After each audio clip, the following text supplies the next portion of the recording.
Good morning વિદ્યાર્થી મિત્રો. ધોરણ 12 અર્થશાસ્ત્ર, ચેપ્ટર 8 કૃષિ ક્ષેત્ર, જેમાં આપણે અગાઉ ભારતમાં કૃષિ ક્ષેત્રની વર્તમાન સ્થિતિ, મહત્ત્વ એનો અભ્યાસ કર્યો.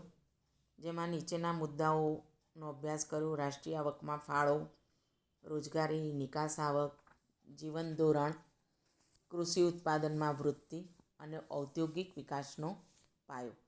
એટલે ભારતમાં વર્તમાન સ્થિતિ કૃષિની એનો આ મુદ્દાઓનો આપણે અગાઉ અભ્યાસ કર્યો.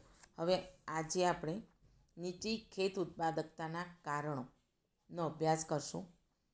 ભારત ખેતી પ્રધાન દેશ છે, છતાં આ દેશમાં ખેતી સંલગ્ન એટલે ખેતીની સાથે જોડાયેલી ઘણી બધી સમસ્યાઓ પ્રવર્તે છે.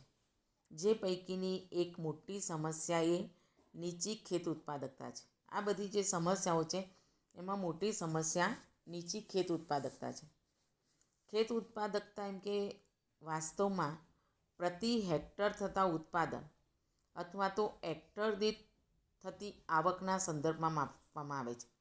ખેત ઉત્પાદકતા એમ કે વાસ્તવમાં પ્રતિ હેક્ટર દીઠ થતું ઉત્પાદન અથવા હેક્ટર દીઠ થતી આવકના સંદર્ભમાં માપવામાં આવે છે, જે વિશ્વના સ્તરો કરતાં ખૂબ નીચી જોવા મળે છે. જે માટેના કારણભૂત પરિબળો નીચે મુજબ છે. પહેલું છે સંસ્થાકીય પરિબળો, ટેકનોલોજીકલ પરિબળો અને અન્ય પરિબળો. સંસ્થાકીય પરિબળો જેમાં ભારતના ખેડૂતો જે સંસ્થાકીય માળખામાં રહી ખેતી કરે છે તેને અસર કરતા ભૌતિક, સામાજિક, આર્થિક અને કાયદાકીય પરિબળોને સંસ્થાકીય પરિબળો કહેવામાં આવે છે. ભારતના ખેડૂતો એમ કે જે સંસ્થાકીય માળખામાં રહી ને ખેતી કરે છે તેને અસર કરતા ભૌતિક, સામાજિક, આર્થિક અને કાયદાકીય પરિબળોને સંસ્થાકીય પરિબળો કહેવામાં આવે છે. ભારતમાં આવા પરિબળો ખેતી માટે અવરોધરૂપ હોય ખેતીનો વિકાસ સતત ઓછો અથવા નિમ્ન સ્તરનો રહ્યો છે. આ જે પરિબળો છે એ ભારતમાં એમ કે ખેતી માટે અવરોધરૂપ એટલે ખેતીનો વિકાસ સતત ઓછો અને નિમ્ન સ્તરનો રહ્યો છે. એમ કે જેથી ખેતીની નીચી ઉત્પાદકતા જોવા મળે છે. જેના કારણે એમ કે ખેતીની નીચી ઉત્પાદકતા જોવા મળે છે. આ સંસ્થાકીય પરિબળોમાં અંગ્રેજોએ દાખલ કરેલ જમીન મહેસૂલ ઉઘરાવવાની જમીનદારી પ્રથા, મહાલવારી પ્રથા અને રૈયતવારી પ્રથા, ખેત ધિરાણની સવલતો, ખેત પેદાશોની વેચાણ વ્યવસ્થા, વાહન વ્યવહારની સવલતો, જમીન માલિકીની પ્રથા વગેરેનો સમાવેશ થાય છે. આ બધામાં એમ કે અંગ્રેજોએ દાખલ કરેલી જમીન મહેસૂલ ઉપરથી જમીનદારી પ્રથા ઉઘરાવવામાં મહાલવારી પ્રથા, રૈયતવારી પ્રથા, ખેત ધિરાણની સવલતો, ખેત પેદાશોની વેચાણ વ્યવસ્થા, વાહન વ્યવહારની સવલત, જમીન માલિકીની પ્રથા, આ બધાનો સમાવેશ થાય છે. આવા સંસ્થાકીય પરિબળો અવરોધક અથવા નકારાત્મક હોવાને કારણે ભારતમાં ખેતી ક્ષેત્રે નીચી ઉત્પાદકતા જોવા મળે છે. આવા એમ કે સંસ્થાકીય પરિબળો જે છે એ અવરોધક અથવા તો નકારાત્મક હોવાને કારણે ભારતમાં ખેતી ક્ષેત્રે નીચી ખેત ઉત્પાદકતા જોવા મળે છે. અંગ્રેજોના શાસનમાં જમીન મહેસૂલ ઉઘરાવવાની પ્રથાના નામ જણાવો, આવો પ્રશ્ન આમાંથી પૂછી શકાય. આ સંસ્થાકીય પરિબળોમાં પહેલું છે જમીન મહેસૂલ ઉઘરાવવાની પ્રથા. ભારત દેશ આઝાદ થયો ત્યારે દેશમાં જમીન મહેસૂલ ઉઘરાવવાની 3 પ્રથાઓ પ્રચલિત હતી. આઝાદ થયો આપણો દેશ ત્યારે એમ કે 3 પ્રથાઓ જમીન મહેસૂલ ઉઘરાવવાની પ્રચલિત હતી, જાણીતી હતી: જમીનદારી પ્રથા, મહાલવારી પ્રથા અને રૈયતવારી પ્રથા. આ પ્રથાઓમાં જમીન ઉપર ખેતી ગણોતિયા કે જમીન વિહોણા ખેત મજૂરો દ્વારા કરવામાં આવતી. દરેક પ્રથામાં માત્ર જમીન ઉપરનું ભાડું અથવા મહેસૂલ ઉઘરાવવાની જુદી જુદી પદ્ધતિનો ઉપયોગ કરવામાં આવતો, જેમાં જમીનદારો કુલ ખેત ઉત્પાદનનો એક મોટો ભાગ ભાડા રૂપે ઉઘરાવતા. જેમાં એમ કે જમીનદારો જે હતા એ જે કુલ ખેત ઉત્પાદન હોય એનો મોટો ભાગ ભાડા સ્વરૂપે ઉઘરાવતા, અથવા તો ખેડૂતો પાસે માત્ર જીવન નિર્વાહ થઈ શકે તેટલું ખેત ઉત્પાદન રહેવા દઈ બાકીનું બધું જ વધારાનું ઉત્પાદન તેઓ ફરજિયાતપણે લઈ લેતા જમીનદારો, જેના કારણે ખેતી કરતા વર્ગને ખેત ઉત્પાદન વધારવામાં રસ નહોતો. આના કારણે એમ કે જે ખેતી કરનારો વર્ગ હતો એને ખેત ઉત્પાદક વધારવામાં રસ નહોતો. તેઓ ખેતી ક્ષેત્રમાં ઉત્પાદન વધે તેવા નવા પ્રકારો પણ અજમાવવા તૈયાર નહોતા. ખેતી ક્ષેત્રમાં એમ કે ઉત્પાદન વધે એ માટે નવા પ્રકારો અજમાવવા એટલે કે એનો પ્રયોગ કરવા પણ તૈયાર નહોતા, જેથી ખેતી ક્ષેત્રનું ઉત્પાદન પ્રમાણ લગભગ સ્થિર રહેવા પામતું. આમ કૃષિ ક્ષેત્રનું ઉત્પાદન દેશની જરૂરિયાત અને ખેતી કરતા વર્ગની જરૂરિયાત અનુસાર વધારો પ્રાપ્ત કરતું નહોતું. અને આ રીતે એમ કે કૃષિ ક્ષેત્રનું જે ઉત્પાદન દેશની જરૂરિયાત અને ખેતી કરતા વર્ગની જરૂરિયાત અનુસાર વધારો પ્રાપ્ત કરતું નહોતું. આઝાદી પૂર્વે ખેડે તેની જમીનના કાયદા હેઠળ ખેડ હક સલામતી અને સાથ ભાડા નિયમન અંગેના કાયદાઓ પસાર કરવામાં આવ્યા. આઝાદી પૂર્વે એમ કે ખેડે તેની જમીનના કાયદા હેઠળ ખેડ હક સલામતી અને સાથ નિયમનના કાયદા પસાર કરવામાં આવ્યા, પરંતુ આ કાયદાઓનો સંપૂર્ણપણે અમલ ન થતાં ખેડૂતોને શોષણ મુક્ત કરી શકાયા નહીં.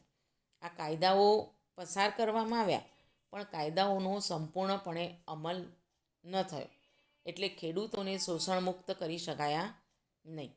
અને સરવાળે કૃષિ ક્ષેત્રમાં નીચી ઉત્પાદકતાનો પ્રશ્ન વિકટ બન્યો. અને સરવાળે અંતે એમ કે કૃષિ ક્ષેત્રમાં નીચી ઉત્પાદકતાનો પ્રશ્ન વિકટ બન્યો છે. બીજું છે સંસ્થાકીય પરિબળમાં ખેત ધિરાણ. ભારતમાં મોટાભાગના ખેડૂતો ગરીબીનો સામનો કરતા જોવા મળે છે. ભારતના એમ કે મોટાભાગના જે ખેડૂત છે એ ગરીબીનો સામનો કરતા જોવા મળે છે, જેમને દરેક પાક અગાઉ ખેત ધિરાણની આવશ્યકતા રહે છે. જેમને દરેક પાક લેવો હોય એની અગાઉ એમ કે ખેત ધિરાણની આવશ્યકતા રહે છે. આ ખેત ધિરાણ દ્વારા તેઓ બિયારણ, ખાતર, જંતુનાશક દવાઓ વગેરે ખરીદી કરવા શક્તિમાન બને છે. અને આ ખેત ધિરાણ દ્વારા જેમ કે તેઓ બિયારણ, ખાતર, જંતુનાશક દવાઓ વગેરેની ખરીદી કરવા માટે શક્તિમાન બને છે, સક્ષમ બને છે એમ કે, અને ઉત્પાદન પ્રક્રિયા શક્ય બને છે. પરંતુ આઝાદી સમયથી ખેત ધિરાણમાં ખાનગી નાણાં ધીરનારની મોટી ભૂમિકા જોવા મળી. પરંતુ આઝાદી સમયથી એમ કે આ ખેત ધિરાણની અંદર એમ કે ખાનગી નાણાં ધીરનારાની મોટી ભૂમિકા જોવા મળી. ભારતમાં 1951માં અંદાજે 71.6% ખેત ધિરાણ નાણાં ધીરનારનો વ્યવસાય કરતા લોકો દ્વારા કરવામાં આવતો. ભારતમાં એમ કે 1951માં અંદાજે 71.6% ખેત ધિરાણ જે નાણાં ધીરનારનો વ્યવસાય કરે છે ને એ લોકો દ્વારા કરવામાં આવતું. આ ધિરાણ તેઓ ખૂબ ઊંચા વ્યાજ દરે ખેડૂતોને પૂરું પાડતા, અને આ નાણાં ધીરનારાઓ ધિરાણ કરતા પણ એમ ખેડૂતો પાસેથી ખૂબ ઊંચો વ્યાજ દર વસૂલતા, એમ કે ખૂબ ઊંચા વ્યાજ દરે ખેડૂતોને પૂરું પાડતા. આ ઉપરાંત તેઓ હિસાબોમાં પણ ગરબડ કરતા અને ખેડૂતોને છેતરતા. આઝાદી પછી સરકારે રાષ્ટ્રીય સ્તરે બેન્કોનું વિસ્તરણ કરતાં નાણાં ધીરનારનો વ્યવસાય કરતા લોકોનું મહત્ત્વ ઘટ્યું છે. આઝાદી પછી એમ કે સરકારે રાષ્ટ્રીય સ્તરે બેન્કોનું વિસ્તરણ કર્યું, અને એના કારણે જે નાણાં ધીરનારનો વ્યવસાય કરનારા લોકો હતા એનું મહત્ત્વ ઘટ્યું. સરકારે 1975થી પ્રાદેશિક ગ્રામીણ બેન્કોનું અને 1982થી NABARD national bank of agriculture and rural ડેવલપમેન્ટની રચના કરી સંસ્થાકીય ખેત ધિરાણનો વ્યાપ વધાર્યો. સરકારે પ્રાદેશિક ગ્રામીણ બેન્કોની રચના ક્યારે કરી? તો 1975માં. આવો પ્રશ્ન પૂછી શકાય. નાબાર્ડની રચના ક્યારે કરી? તો 1982માં. નાબાર્ડનું આખું નામ આપો એવો પણ પ્રશ્ન પૂછી શકાય. એટલે આ રીતે પ્રાદેશિક ગ્રામીણ બેંકની અને નાબાર્ડની રચના કરી સંસ્થાકીય ખેત ધિરાણનો જે વ્યાપ હતો, વિસ્તાર વધાર્યો. તેમજ આ સઘન પ્રયાસોને કારણે વર્તમાન સમયમાં નાણાં ધીરાણનો વ્યવસાય કરતા લોકો દ્વારા માત્ર 27% ખેત ધિરાણ પૂરું પાડવામાં આવે છે. આ બધા જે સઘન પ્રયત્નો થયા એના કારણે વર્તમાન સમયમાં એમ કે નાણાં ધીરાણનો વ્યવસાય કરતા લોકો દ્વારા માત્ર એમ કે 27% જ ખેત ધિરાણ પૂરું પાડવામાં આવે છે. જ્યારે બાકીનું મોટા ભાગનું ખેત ધિરાણ વિભિન્ન સંસ્થાઓ દ્વારા પૂરું પાડવામાં આવે છે. બાકીનું એમ કે મોટા ભાગનું ધિરાણ વિભિન્ન સંસ્થાઓ દ્વારા પૂરું પાડવામાં આવે છે. આમ તમામ બાબતો ઉપરથી સ્પષ્ટ થાય છે કે ખેડૂતોનો સંસ્થાકીય ખેત ધિરાણના માધ્યમો સિવાયના ખેત ધિરાણમાં ધિરાણ મેળવવા પાછળનો ખર્ચ ઊંચો રહેતો હોવાથી આમ એમ કે આ તમામ બાબતો ઉપરથી સ્પષ્ટ થાય છે કે ખેડૂતોનો સંસ્થાકીય ખેત ધિરાણના માધ્યમો સિવાયના ખેત ધિરાણમાં ધિરાણ મેળવવા પાછળનો ખર્ચ ઊંચો રહેતો હોવાથી ખેડૂતો કૃષિ ક્ષેત્રની આવક એટલે કે નફો નહિવત રહેતો. અને એના કારણે એમ કે ખેડૂતોને કૃષિ ક્ષેત્રની આવક એટલે કે નફો જે છે એ નહિવત રહેતો હોવાથી ખેડૂતોને વધુ ઉત્પાદકતા મેળવવા કે ખેતીજન્ય કામ કરવાનું આકર્ષણ રહેતું નહોતું. જેના કારણે કૃષિ ક્ષેત્રમાં સતત નીચી ઉત્પાદકતા જોવા મળી છે. ત્રીજું છે કૃષિ પેદાશોની વેચાણ વ્યવસ્થા. ભારતમાં નબળા પાયાના માળખા એટલે કે ઇન્ફ્રાસ્ટ્રક્ચરને કારણે અંતરિયાળ ગ્રામ્ય વિસ્તારોને અને ખેત બજારોને જોડતા યોગ્ય રોડ રસ્તા કે વાહન વ્યવહારની સગવડ યોગ્ય નથી. ભારતનું એમની અંદર એમ કે નબળું પાયાનું માળખું છે, ઇન્ફ્રાસ્ટ્રક્ચર છે. એના કારણે જે ખૂબ અંતરિયાળ ગામડાઓ છે, ગ્રામ્ય વિસ્તાર છે અને ખેત બજારો, આ બંનેને જોડતા યોગ્ય રસ્તાઓ કે વાહન વ્યવહારની સગવડ યોગ્ય નથી. ઉપરાંત ખેત બજારોમાં ખેત ઉત્પાદન પછી તરતના બજાર ભાવ અને મોસમના અંતે મળતા ભાવ વચ્ચે મોટો તફાવત જોવા મળે છે. બીજું એમ કે આ ઉપરાંત ખેત બજારોમાં ખેત ઉત્પાદન થાય અને તરત બજાર ભાવ અને મોસમ પછી અંતે મળતા ભાવ, આ બંને વચ્ચે બહુ મોટો તફાવત જોવા મળે છે. મોટા ભાગે ખેત પેદાશોના ઊંચા ભાવનો લાભ ખેડૂતોને બદલે વેપારીઓ અને સંગ્રહખોરોને મળે છે. અને મોટા ભાગે એમ કે આ ખેત પેદાશનો ઊંચો ભાવનો લાભ ખેડૂતોને નથી મળતો, ખેડૂતોને બદલે વેપારીઓ અને સંગ્રહખોરોને મળે છે. દેવામાં ડૂબેલા ખેડૂતોને દેવાની ચૂકવણી કરવા પોતાના ખેત પેદાશોને ઘણીવાર ઉત્પાદન પહેલાં જ સ્થાનિક સાહુકાર કે દલાલ આડતિયાને વેચી દેવા પડે છે. અને એના કારણે દેવામાં જે ડૂબેલા ખેડૂતો છે એ દેવામાં ડૂબેલા ખેડૂતોને પોતાના દેવાની ચૂકવણી કરવા એમ કે પોતાના ખેતની પેદાશોને ઘણીવાર ઉત્પાદન પહેલાં જ સ્થાનિક જે સાહુકાર હોય કે દલાલ હોય આડતિયા એને વેચી દેવા પડે છે.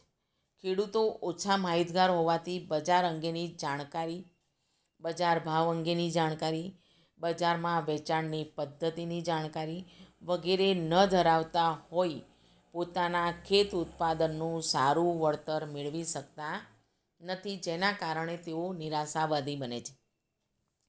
ખેડૂતો પાસે એમ કે પોતે ઓછા માહિતગાર હોય છે અને એના કારણે બજાર અંગેની જાણકારી, બજારના ભાવ અંગેની જાણકારી, બજારની જે વેચવાણની પદ્ધતિ છે એની જાણકારી, આ બધું જાણતા હોતા નથી. એટલે પોતાનું ખેત ઉત્પાદનનું સારું વળતર ખેડૂતો મેળવી શકતા નથી, જેના કારણે તેઓ અંતે નિરાશાવાદી બને છે. સંસ્થાકીય પરિબળમાં ચોથું છે ગ્રામીણ સમાજ વ્યવસ્થા. ભારતના ખેડૂતો મોટે ભાગે પ્રારબ્ધવાદી અને અપૂરતી માહિતી ધરાવે છે. મોટો વર્ગ એમ કે ખેડૂતોનો જે છે મોટો ભાગ એ પ્રારબ્ધવાદી, નસીબ ઉપર આધાર રાખનારો, અપૂરતી માહિતી ધરાવનારો છે. ગ્રામ્ય સમાજ જૂનવાણી પરંપરાઓ અને વ્યવસ્થાઓથી બંધાયેલો છે. જે ગ્રામ્ય સમાજ છે ગામડાઓનો, એ જૂનવાણી પરંપરાઓ અને વ્યવસ્થાઓથી બંધાયેલો છે. તેઓ મૂળભૂત રીતે પ્રારબ્ધવાદી હોય ઈશ્વરે આપેલ સમસ્યાઓ અથવા અભાવપણાનો સ્વીકાર કરી લે છે. તેઓ મૂળભૂત રીતે જેમ કે પ્રારબ્ધવાદી હોયને ઈશ્વરે જે સમસ્યા અથવા તો અભાવ આપ્યો છે જીવનમાં એનો સ્વીકાર કરી લે છે, જેથી તેઓ પોતાના જીવન નિર્વાહ પૂરતી ખેતી કરીને સંતોષિત રહે છે. અને એટલે તેઓ પોતાનું જીવન નિર્વાહ થાય એટલા પૂરતી ખેતી કરીને સંતોષ માને છે, એમ કે સંતોષિત રહે છે. તેઓમાં આર્થિક વિકાસ કરવા, ખેતીનો વિકાસ કરવા, આવકમાં વૃદ્ધિ કરવા જેવી પ્રેરણાઓ યાની કે અભિલાષાઓ, ઈચ્છાઓ હોતી નથી. આ ખેડૂતોમાં એમ કે તેમનો આર્થિક વિકાસ થાય, ખેતીનો વિકાસ થાય, આવકની વૃદ્ધિ થાય, આવી જે અભિલાષાઓ હોવી જોઈએ એ હોતી નથી. તેના કારણે ગ્રામ્ય અર્થતંત્રોનું કેન્દ્ર એવું કૃષિ ક્ષેત્ર નીચી ઉત્પાદકતા ધરાવે છે. અને એના કારણે એમ કે ગ્રામ્ય અર્થતંત્રનું જે કેન્દ્ર કહેવાય એવું કૃષિ ક્ષેત્ર એ નીચી ખેત ઉત્પાદકતા ધરાવે છે. તો નીચી ખેત ઉત્પાદકતાના કારણોમાં આજે આપણે સંસ્થાકીય પરિબળમાં જમીન મહેસૂલ ઉઘરાવવાની પ્રથા, ખેત ધિરાણ, કૃષિ પેદાશોની વેચાણ વ્યવસ્થા અને ગ્રામીણ સમાજ વ્યવસ્થાનો અભ્યાસ કર્યો. હવેના પછી આપણે ટેકનોલોજીકલ પરિબળો અને અન્ય પરિબળોનો અભ્યાસ કરીશું.